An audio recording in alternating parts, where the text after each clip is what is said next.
Avez-vous l'impression depuis un petit bout de temps que tout est une montagne? Même les petites tâches du quotidien, ça vous rend irritable. Vous vous sentez peut-être déprimé, vous n'avez plus le goût de rien faire, vous présentez peut-être des petits symptômes d'humeur dépressive. Eh bien, dans cette vidéo, je vous présente une stratégie pour tenter d'améliorer votre humeur par l'activité. Je vous invite à vous abonner à ma chaîne, à ma page Facebook ou mon Instagram pour en apprendre un peu plus sur la psychoéducation en santé mentale adulte et découvrir comme ça d'autres stratégies pour vous permettre d'améliorer votre quotidien. Je suis Valérie Roy, psychoéducatrice spécialisée en santé mentale adulte.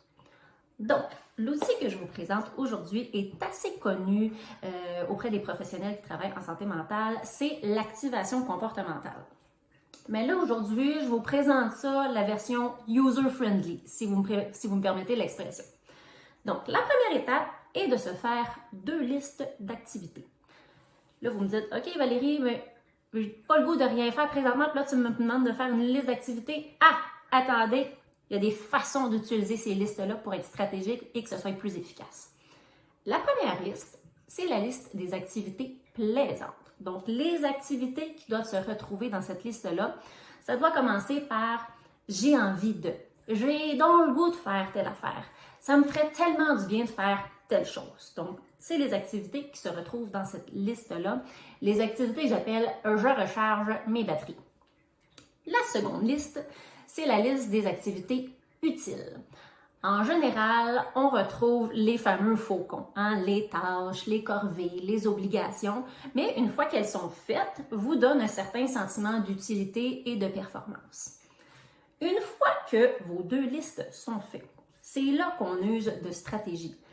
Comment on distribue notre temps en fonction de ces 2 listes-là? Il faut vraiment se concentrer sur soi et notre batterie est à quel niveau, OK? Temporairement, au début, quand vous allez commencer à utiliser vos 2 listes, il est possible et même recommandé de faire plus d'activités plaisantes qui vont recharger vos batteries, qui vont vous donner de l'énergie pour faire les activités utiles. C'est vraiment à vous de déterminer le bon ratio de départ.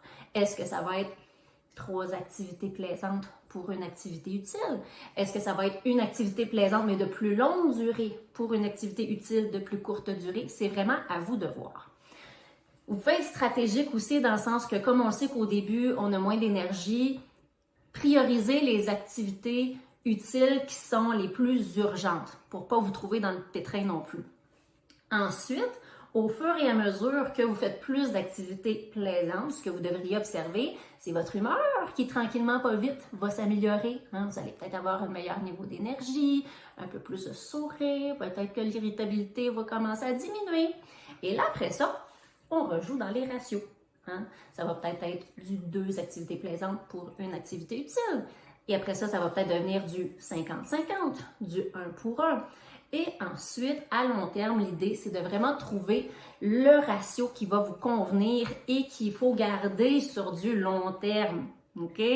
À faire attention, c'est pas parce qu'on a amélioré notre humeur, qu'on a presque plus de symptômes de déprime, d'humeur dépressive, qu'il faut oublier notre liste d'activités plaisantes. Elle est utile, même à long terme.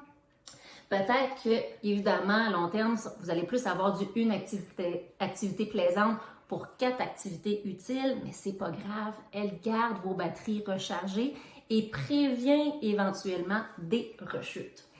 Donc, j'espère que c'est quelque chose qui vous a été utile. Vous pouvez nous laisser en commentaire quelles activités vous allez faire pour recharger vos batteries.